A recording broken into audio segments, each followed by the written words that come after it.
Monday morning Saturday அன்னைக்கு வந்து எடுத்த விலாகு 2 டேஸா வந்து நிறையா ஆர்டர் இருந்துச்சு. எடிட் பண்ணி போடக்கூட வந்து டைம் இல்ல. அன்னைக்கு காலையிலேயே வந்து இட்லியும், சிக்கன் குழம்பும் வந்து பண்ணியிருந்தேன். ஏன்னா சண்டேவும் வந்து தைக்கிறதுக்கு எதுவும் பண்ண முடியாதுன்னு சொல்லிட்டு.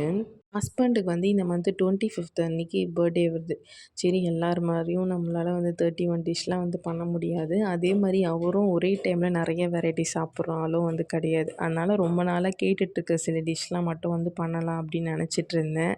ஆனா, நம்ம நெனச்ச மாரி நடக்குமா? நடக்காது. அன்னைக்கு தான் வந்து எனக்கு டிரைவிங் கிளாஸ்ல வந்து லைசென்ஸ் எடுக்கிற அந்த டெஸ்ட் ட்ரைவ் ப்ராசஸ்லாம் வந்து இருக்கு. அன்னைக்கு போனா ஹாஃப் டே வந்து அப்படியே போயிடும் அப்படின்னு சொல்லிட்டு, இருக்கிற 5, 6 டேஸ்ல வந்து அவர் ரொம்ப நாளா கேட்ட டிஷ்லாம் வந்து ஒவ்வொரு நாள் பண்ணி குடுக்கலாம் அப்படின்னு சொல்லிட்டு வந்து இன்னைக்கு மோமோஸ் வந்து பண்ணியிருந்தேன். மோமோஸ்லாம் வந்து அவர் கேட்டே பல நாள் ஆகுது. மோமோஸ வந்து அந்த ஷேப்க்கு கொண்டு வரதுக்காக மடிச்சிட்டுருக்கும்போதே வந்து பார்த்துட்டு, "மோமோஸ்லாம் எப்படி இருக்கும்னு பார்த்துருக்கியா இல்லையான்னு" வேற வந்து கலாய்ச்சிட்டு போனாரு. எப்படியோ சாப்பிட்டுட்டு ஓகே நல்லாருக்குன்னு சொல்லிட்டாரு.